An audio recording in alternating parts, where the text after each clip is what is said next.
Hello and welcome to the Dirt Show live with Dirt Rally 2.0. I'm Aaron and this is Christina. We're joined today by not one but two actual rally drivers. We've got Mr. Ryan Champion here, and on the play seat over yonder we've got Jon Armstrong. So, what have we got in store today, Christina? Now, so as a lot of people might have seen over the last week or so, we've been teasing on social media what cars we might be showing, and we are going to be showing the Escort Mk II. The proper one, the authentic one from 1976, complete with the Cossack livery, and we're also going to be showing the Porsche, the Rally Spec GT class. So we're going to have a great time. Well, Jon is, and we're going to enjoy watching him. So these two cars are very much handfuls in their own special ways, and we're going to enjoy making Jon work hard for you today. How does that sound? So while Jon sets up, I think we've got a few questions for you, Ryan. I hope you're ready for them. Yeah, why not? So it's first things first, we've got clipboards this week. That's pretty professional, right? Yeah. So yes, I've got some questions for you. First of all, welcome to the show. Thank you. It's lovely to have you here. So before we get stuck in, how on earth did you get involved with Codemasters? What brought you to this place? I think actually I'm one of the presenters on a rally podcast, which strangely Jon was on this week and I wasn't, which is a bit odd. But we actually had Paul Coleman came on and talked about the original Dirt Rally, and he came on the show and explained what was going on, and then he said, why don't you come down and have a go? So while it was in the later stages of development, I actually came down and had a go on the original Dirt Rally, and came in maybe 2 or 3 times, and that was the beginning of the relationship with Codemasters. Yeah. I mean, obviously, before you got involved with Dirt Rally, you were heavily involved in rally anyway. So, how did you get into rallying in the first place? Yeah, I was and I still am. 25 years of international rallying now. Wow. I can tell by the grey hair. I mean, it was a sport I grew up around. Both my parents used to compete. Oh, wow. My dad initially, and then he got my mum into co-driving for him. And then my dad stopped competing, my mum carried on.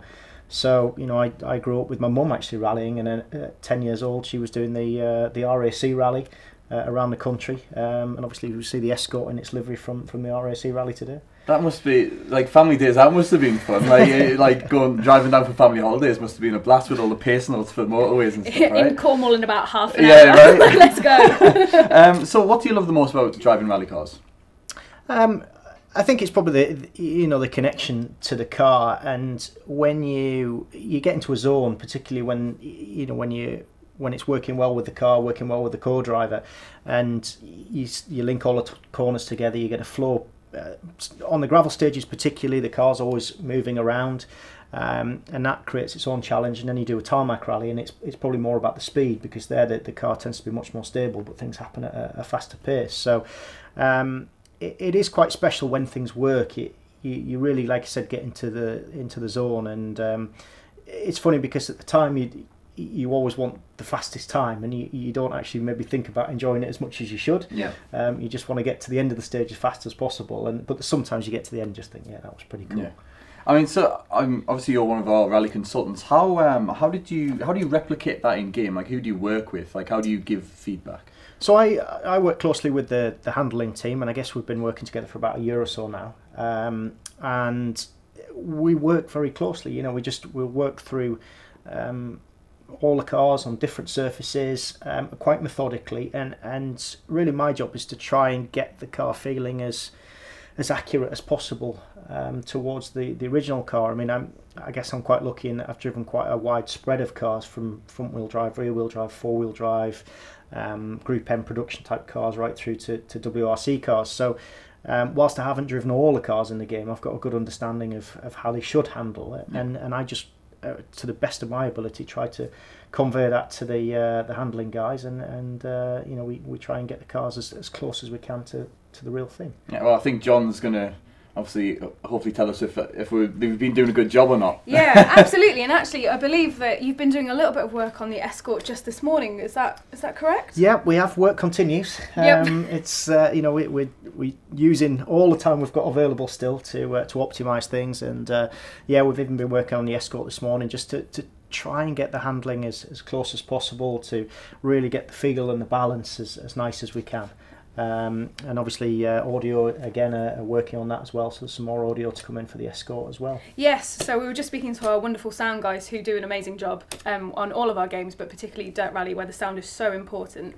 They're actually recording an Escort, is it BDA, BDG next week, so they're going to have something. Thank you, I got those letters correct and in the right order. Right, yeah. Thank you. So they're going to be kind of capturing that audio and putting it in the game for the final version. So if you think it sounds good now, wait for a few weeks time where we're able to show you the kind of the newer version. So really exciting to have that in, but this one sounds pretty good to me. John, are you ready? Yeah, I'm ready to go. All right, headphones on, let's go. And what we're going to do is we're going to be quiet and let you enjoy John razzing you through the first couple of sectors at least, and then we'll come back in. So we'll be quiet for a little while. 5, 4, 3, 2, 1, go. One right and very long. Opens 30. One left tightens. 30. 4 left, don't cut. Into 3 right. Into caution, don't cut. 3 left. 50 over crest. 1 right tightens. Opens into turn, unseen, don't cut 1 left tightens.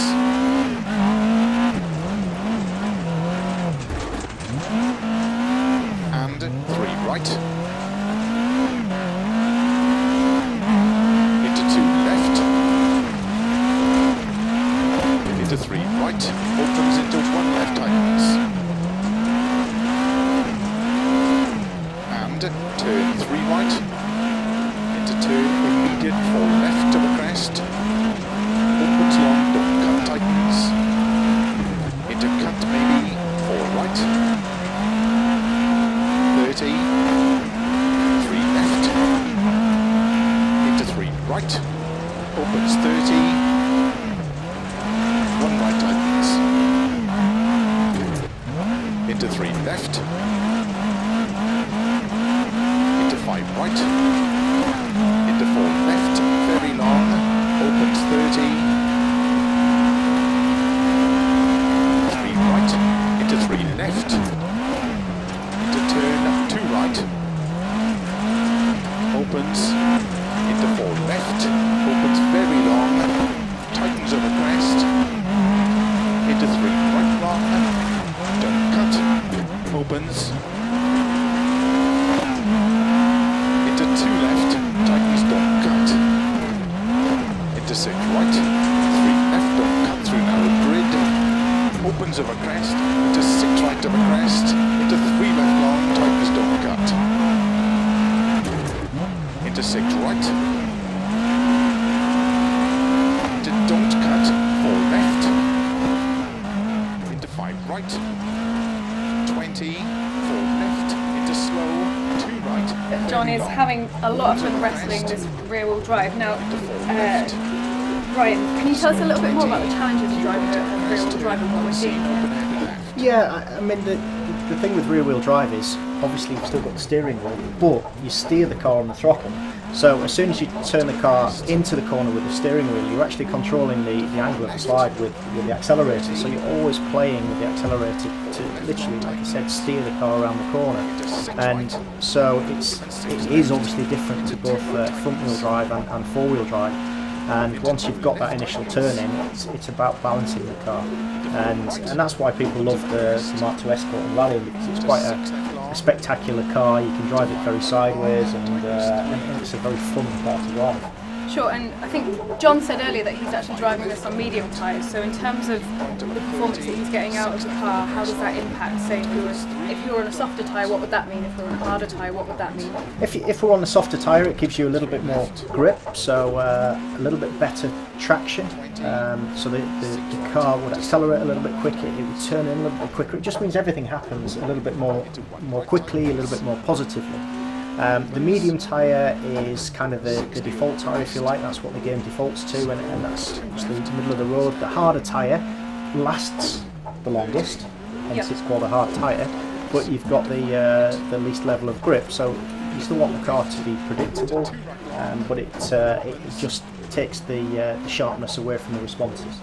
Sure, and obviously this is, as we alluded to earlier, this car is the 1976 version of this car, and that's over 40 years old. So in terms of, you know, the modern rear-wheel drives and this car now, what is the difference between the two? How does it feel in comparison to a modern car? Well, the thing is, even in 1976, the cars were very fast. You know, they really were fast. So even in period, this car, you know, was something like 250 horsepower, which was, you know, high performance certainly then.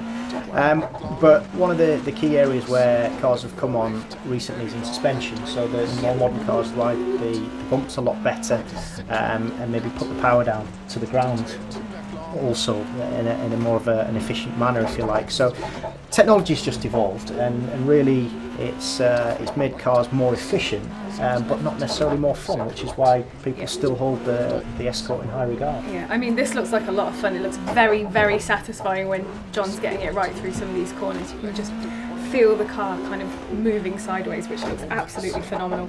It's really, really great to watch. Now, do we have any questions that have come in?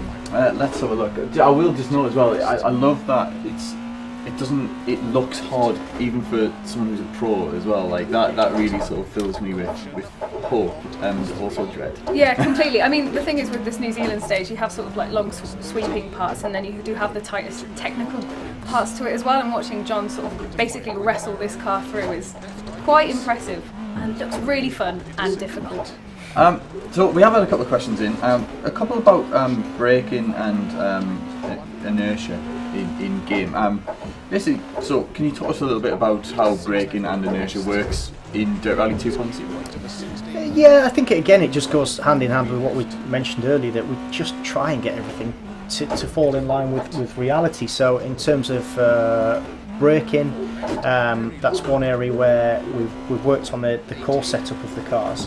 So that if the car is set up for gravel, we put a bit more of the braking to the rear to help the car turn into the corner, yep. Which is something that we would do in you know, on a real rally car. Then if it's a tarmac car, we put a bit more of the braking to the front because you've got more grip. So we've tried to optimise the braking like we would do if it was a proper rally car.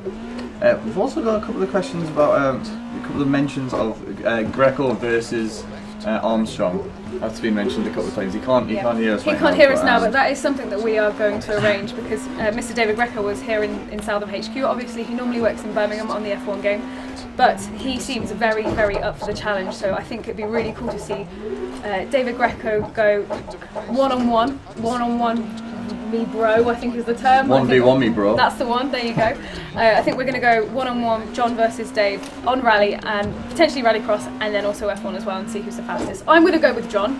Sorry Dave, you're great, but I've seen this guy in action pretty much every single day for the last however many months and he's pretty impressive. I don't know. Let's throw the gauntlet down. Do you think you could do this, Dave? Are you watching? Yeah, we're ready. I'm not sure if he's watching, but if he is, I'm sure he'll respond. A couple of more questions about tyres as well. I believe we touched on it earlier, but talking about sort of degradation through stages.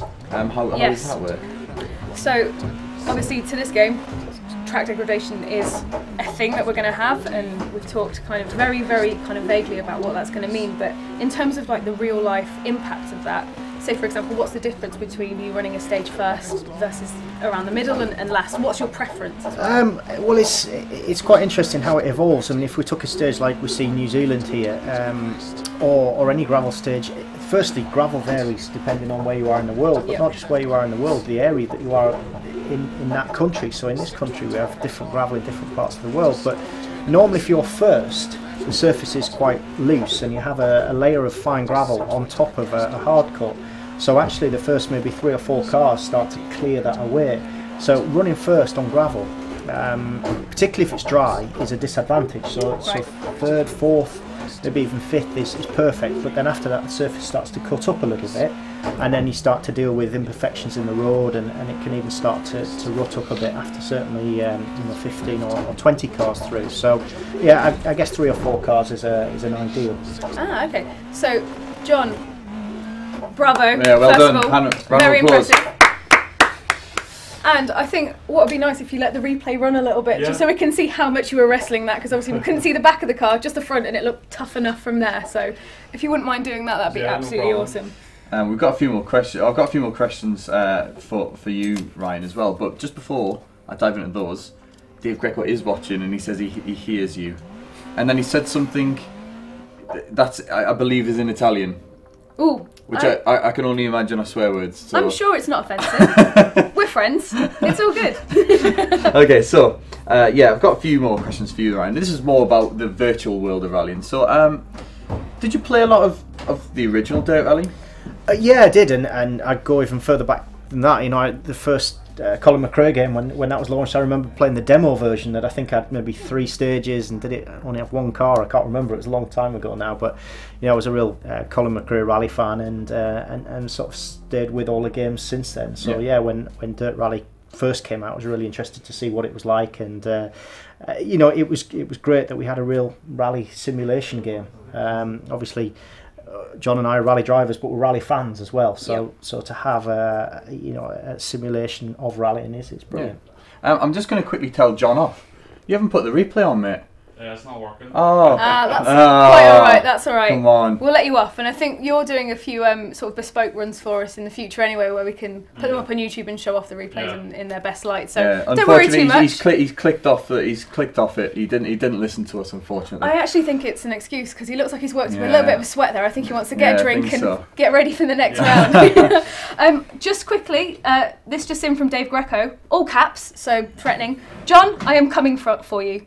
Yeah, I'm well up for it. There you go. He's well up for there it. There you go. Fighting talk, exciting stuff. I hope he's talking about the game. Anyway, if you had to pick one thing, which aspect of Dirt Rally 2.0 do you feel is most improved from the original Dirt Rally, and why? I think we've worked really hard on the handling side. You know, we've got a wide range of cars. You know, we go right back to the 60s through to current cars, so completely different types of car. But you know, we have worked hard to really replicate the handling of those, whatever particular type of car it is. So, you know, I think we're pleased on the results we're getting. Yeah. And so what, obviously you've had your hands on the game for a long time, but when it's in the hands of the general public, what are you most excited for them to experience for the first time, would you say? Well, maybe something that we're about to see pretty soon, because we've got the Porsche 911 in the game, not just any 911, it's 911 RGT, so it's the recent rally version of the 911. 400 horsepower, which on gravel is fantastic. Yeah. The sound of the car is incredible, and you know, we've really captured that for the game. So for me, I mean, I'm quite a Porsche fan. I've done quite a lot of rallying in Porsches as well, and to have the RGT in the game is pretty exciting. Yeah. I love driving it. Well, we're going to see it in just a little bit, but I've got one more question for you. What would be your top tip for players who are getting their hands on Dirt Rally 2.0 for the first time? Well, we've tried to give a good base setup for each of the cars, so hopefully the cars should work pretty well straight away, and then, you know, and then people can obviously optimise it on how they like their car set up. But hopefully people will be able to pick any type of car, and it'll give a real feel of what that car's about. You know, we've got some pretty exciting stuff coming up, and I think people are going to have a lot of fun playing it. Yeah. No, I think so too. So just while John has a little bit of a setup, it looks like we're having some issues finding the Porsche in game. Obviously, this game does come out at the end of February, so things are always work in progress, as you'd expect. But in the meantime, John, while we have a look into that, are you right to take a spin around Argentina in the Escort again? Yeah. You up for wrestling that? Right. Well, let's have a look at some of the questions that are coming in. Like I said, we've had all sorts of questions coming in from all over the world, which is nice to see. So hello from wherever you are in the world. Let us know where you're watching from today. So let's have a look. There's another one about tyres there, and it's just disappeared. Can we talk anything about that? There, about damage? Yeah, so we're actually working it out at the minute, so it's not finalised yet, but we will have more to show a little bit later, if John ever bins it off, which doesn't seem to happen. Yeah, you've had a few spins, but nothing quite yet where you can show it in action. Does wrapping your car into a tree affect the car? I mean, are you talking real life or game? Because I wouldn't suggest either, really. I mean, don't crash your car into a tree would be my suggestion. Yeah, avoid trees. That would be a good plan. We've got lots of questions about the car list as well. So like I just mentioned, we do launch the game in February. So we'll be able to talk about the car list a little bit closer to then. I can see there are a lot of cars coming up in the chat, which I'd love to be able to talk about more, but I cannot. But hopefully it'll be good news on a lot of fronts. We've got which I can lots see and they're with- exciting. Yeah, there are loads that are super exciting. There's a few that I see as kind of community manager that pop up all the time, and have to sort of quietly sit on my hands and be very smiley about what I'll be able to reveal in a few months' time. So very exciting. We've got people coming in from all over the world. So we've got Switzerland. We've got Dave Springate from Cheshire, from the Cheshire studio. Hi, Dave. Hello, Runcorn. But I think this tops it. If this is legit. Hello, watching from the foot of Pikes Peak in Colorado. I mean, that's very cool. That can't be legit, is it? That's incredible. So obviously Pikes Peak is the amazing hill climb run that everyone's familiar with, which was in the original Dirt Rally and won't be in Dirt Rally 2, but I've got some, I say great memories, also some tough memories of just, again, wrapping it around trees in Sebastian Loeb's very impressive Peugeot. Right. Are you ready? ready to Go, yeah. Alright, let's do this. Right. Let's go for another spin, and as always, we will keep our mouths zipped so you can experience the sound. Starts 30, 4 left, opens 50, keep right of a jump, maybe, into 6 left, good luck.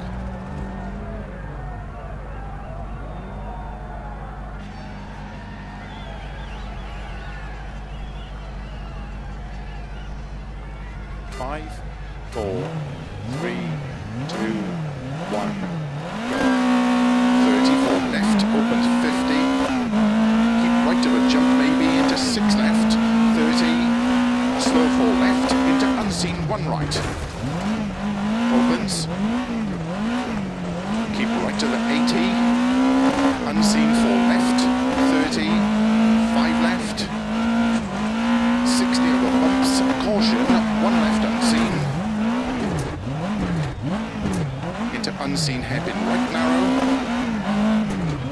Into 5 left. 30. 4 right. Into 3 left. Into 2 right tightens. 30. Cut 3 left long tightens. Into hairpin left unseen. Keep left of a 30. Caution don't cut. 4 right. 4 left. Into unseen 1 right small cut. 4 left. Keep right of a 30. Caution unseen hairpin left. Into unseen hairpin right. Opens into 4 right. Into unseen open hairpin left. Opens into open hairpin right. Opens into 3 right of a crest. Into 4 left. Into 1 right tightens. Keep right of a 30. 3 left long. Tightens 2. Opens over crest. Into 5 left. Into 4 right. Into 4 left long bumpy. 30. Slow 2 right long. Tightens into open hairpin left.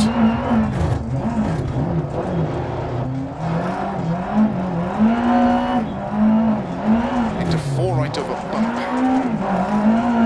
Into caution. 5 left. 30 over bad bumps. Unseen hairpin right. 30. 6 right. 50. Caution. Keep right. Don't cut 5 left. 30. Crest and 1 left long. Tightens hairpin left. Into 5 right. Into don't cut 5 left. Into 1 right. 30. Keep left of a crest bump. Into 1 right tightens.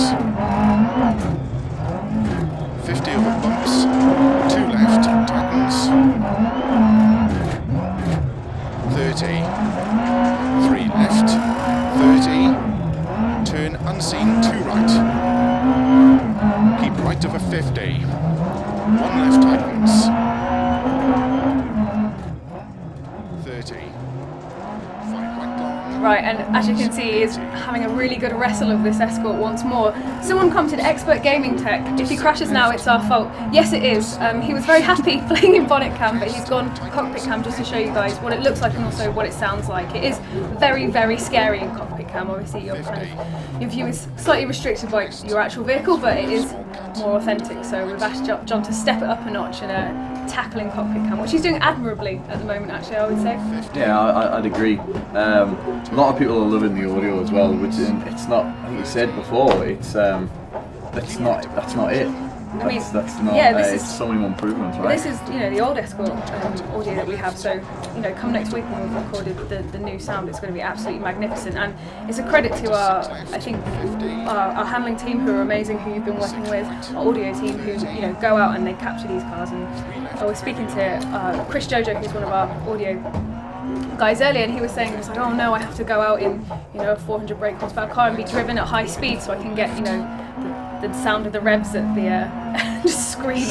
So, oh, what a terrible job, what a terrible life. But that is how committed we are to making it the most authentic experience possible.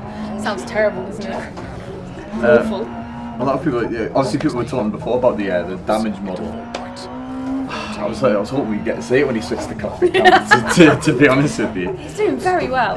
Very impressive. A few comments saying the stage is just beautiful. It is, isn't it? It's an absolute stunner. Yeah, and actually the stage is beautiful at all times of day. I mean, when you run it in sunset, it's just absolutely staggering. And we have some new screenshots of that coming up, so you can kind of see it in a beautiful vista. And it is the stage right at the end of our announcement trailer too, where you can just see the car wind around. But funnily enough, when the audio went off, we said to John, if you can hear us on a straight, could you go to cockpit cam? And unfortunately, there aren't many straights, but he copes admirably. So yeah, he's done a cracking job there. I've got another question for Ryan. I was bowled over when you told me about your parents. So where did they compete? Did they always do it? Yeah, I mean, my dad started off competing locally, and then he went on to national events, and then like I said, my mum started co-driving initially for him, and then she went on to compete not just in the UK but overseas as well. So it was I guess I was always destined to do it, and I started co-driving initially, because you can do that at you finally see this because you can do that at a younger age, and I started competing in the driver's seat when I was 17. That's absolutely incredible. I mean, it must have been cool to have the champion's car as well. It's a perfect surname for your line of work. Yeah, it's been used once or twice. Yeah, and but also, funny enough, you've just on about Chris and Dave from the audio team. I drove them in the Subaru that I have for the original Dirt Rally. So the audio for the original Dirt Rally. Okay. For the 555 Subaru was from my car. Sounds phenomenal. I was just speaking to, again, another one of our audio guys, Dave, who was saying that he's added some polish onto that this week, so potentially on the next live stream we might be able to show that off. Just a quick one as well, so obviously you've been absolutely instrumental to handling alongside our handling guys and John, but I know you've really helped with audio too, because our co-driver connections are something that you've actually provided. You know the guys that we've got in quite well, I believe. Yeah, I do. I mean, obviously we've got Phil Mills, who's really the core for the English pace notes, and Phil, an incredibly experienced co-driver, world champion co-driver alongside Petter Solberg in the Subaru World Rally team in 2003, and then we've got for French speaking, we've got Stefan Prevost. Again, Stefan, incredibly experienced co-driver at all levels, right up to WRC, and he's co-driven for a lot of the top drivers over the years, and again he still continues to compete. And then Tanya, who's doing them in German, again another WRC co-driver. So we've really got top level co-drivers calling the pace notes. Yeah, it's great. I've just seen John's first ever red sector, ladies and gentlemen, so... And a bit of damage. There we go. It says, someone said here they can't really use this as a workout. And if you look at John, if you look at his guns, right, he's never been to a gym in his life, people. So he just does this. So John, do you want to come join us on the sofa if you're not too sweaty, mate? Because it's pretty close in here. I mean, it is a proper workout. I mean, I wear a Fitbit, as you can see, and other smartwatches are available very quickly. But when I'm on a wheel and I'm really fighting the wheel, it tells me that I've exercised and my heart rate must go up quite high. Just quickly, we're not going to be able to show the Porsche today, but we will show it to you soon. We've had some technical issues, but we'll come back to you, so don't worry, we'll fix that. The system was so surprised that John biffed it that it just deleted the Porsche. You can't be trusted. You're not allowed. should we take some questions from folks in I tell you here? what, you scroll through. I have one Okay. question because I really want to know how you guys work together. Obviously, you're here full time, and Ryan, you pop in and consult, you know, on a weekly basis. How do you find you guys work best together? Well, I guess whenever Ryan's in, you know, whenever we're working with the QR handling team, Ryan's shaking down a lot of different QRs and sort of trying to fine tune each one to be as realistic as it can and be authentic to how that QR behaved. Yeah, we just work together. We test changes that are made and see if they're better or if that feels worse, and try to agree on it. It's not often we don't agree, I don't think. No, yeah. no. And then you're overseeing quite a lot of the other areas of the game as well, aren't Yeah. you, from a rallying point of view. So I guess we're both in slightly different areas using our experience that we've got. But you know, hopefully we want to add the rally realism, because you know, thankfully we've both had the opportunity to be there and do it, and we're just trying to bring that to the game. Yeah, it's absolutely awesome having two rally drivers working on a rally game. It's absolutely phenomenal. And John, I know you've been working a lot on pace note validation, which is, I mean, I've seen the sheets that you work from, and they are hieroglyphics, for want of another word. So have you kind of learned how to kind of translate those, and are they different across different co-drivers, or is there like a language amongst? Pace notes was kind of more a driver preference thing. Whenever we do recce's in real life, we drive through a stage at slow speed, and we'll read what we see the road to be, and the co-driver will write that down. So yeah, it's kind of personal preference, but then there's different systems. You know, Ryan uses a different system to what I use in real life. So I think what we have is what Colin McRae used back in the day, and it's still a system that everyone uses nowadays. Very popular. So yeah, it's working really well in the game, and I had quite a lot of work putting it into the game and making sure they're triggered in the right place and that the symbols look right. So yeah, it's a big job, but it's fun at the same time. Yeah, and so what kind of co-driving call style do you use, Ryan, that differs from John's? Mine would be loosely based on degrees. So I pretty much use a 1 to 9, 9 being 90 degrees, a 1 being somewhere in the region of 10 degrees, and then a hairpin bend beyond that. So that's very cool. And so, as John said, there's a lot of different systems, and to be honest, you can call them apples and pears as corners if you want, as long as you know what it means, as long as you can picture it in your head. And you make it around quick. and sort of a lot of the French drivers would use a speed-based system. So a right 140 means they could take it 140 kilometers an hour. So there's all different ways of doing it. But yeah, we use like the McRae system, which is in simple terms gear based, so 6 corners, 6 gear down to a 1 for first gear. But there's no right or wrong system. It's what the driver and co-driver you know, can make work for them. That's very cool. Aaron, have you got any questions? Yeah, I've got one here. So it's about clutch control in Dirt Rally 2.0. Can you get the car sideways, popping the clutch instead of using the handbrake, or do you Scandinavian flick? You can use a combination of all three. It really depends on the corner and your entry speed and what gear you're coming into the corner in, but typically in a tight hairpin you might use the clutch to build the revs up again and get the rear wheels to spin, or if it's a 4-wheel drive car, to spin all 4 wheels. But yeah, we use a combination of all of them, and it's just knowing when to use them together, and yeah, it's just all about experience. Is it quite punishing if you use the wrong technique at the wrong time? It can be if you get it wrong, it can end up badly. Someone's asked about that stage as well. Is that one of the most punishing stages you've faced in 2.0 that you can talk about? It's one of the most unforgiving, I think, isn't it? Yeah, there's no room for error. There's just rocks lining the road, either side of the road, and if you put a wheel out of track, you're going to hit one. So it's pretty difficult, but it's what people want. It's challenging, and you know, it's pretty hardcore. I've got a question myself. This isn't the community one. So the two of you, same car, same stage. Who comes out on top? Probably John, because I'll crash at some point.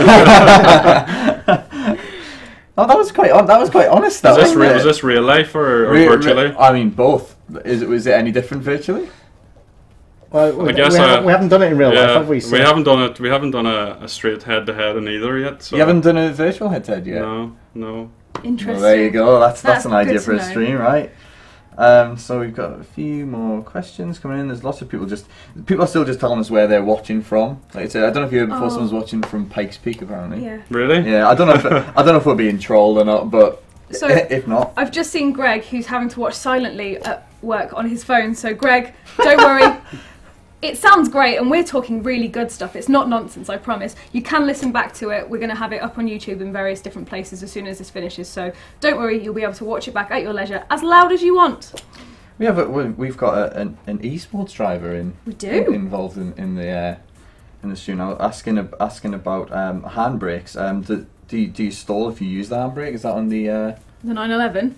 Has anyone who's got skills? You've driven one in real life. No, I mean if in real life you would put the clutch in to use the handbrake. So I mean it's just really like I guess most rear-wheel drive cars are the same from that point of view. You would dip the clutch when you use the handbrake in reality, as used to be the case actually on the four-wheel drive cars, but the more sophisticated ones now allow you to do it without dipping the clutch. Someone said a question to my mate John. This is from WRC Gamers Club. Is it harder to drive in game or in real rally? It's probably that close now Really? in game that it's the same level of difficulty really. To get that Escort to pitch it the way that you would in real life, it's just as difficult in game. So it's rewarding when you get it right. But as you've seen, a couple of hairpins into New Zealand, I spun the car and I made a mistake in Argentina as well. So if you're not on top of your game, it can definitely bite you back. I guess the only difference would be is in real Argentina, you can't really replicate the bowel movements of you going that fast and being that scared, right? I think that's going to be something that's quite hard to replicate in game. So I've just seen the checkered flag say any surface changes depending on starting position. That's something we sort of touched on earlier in terms of track degradation. Now, Ryan, I know that you've been working very much on the cars at the minute, but have you had much experience with the track degradation in game yet, John? Yeah, I've played it. So basically, the first 5 cars you'll be sweeping away the loose gravel, which will be quite slippy, and if you're not careful, you could slip off the track because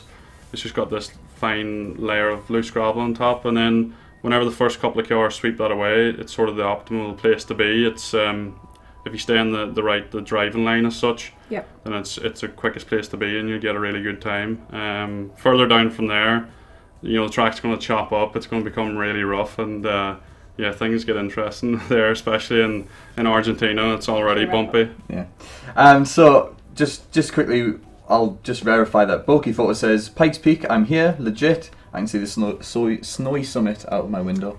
Pixar, it didn't happen. Yeah, Pixar, it didn't happen. Send them in to us. We'll be waiting. That's very cool, though. Thank you for joining us, because it must be a silly time over in the States at the minute, so awesome. But I think that's everything for today. That's the end of our stream, unfortunately. It is, yes, and I think we should definitely promise another stream with the Porsche in action, because we didn't get to show it today, so let's commit to that now. You up for it? Yeah, I'm up for Excellent. Ryan, if you're around, you up for it? Yeah, absolutely. Excellent. But thank you very much for joining us. Ryan, especially thank you to you for joining us today, because we know you've come quite far. But thank you for joining us, everyone. You'll be able to catch us later, but goodbye for now.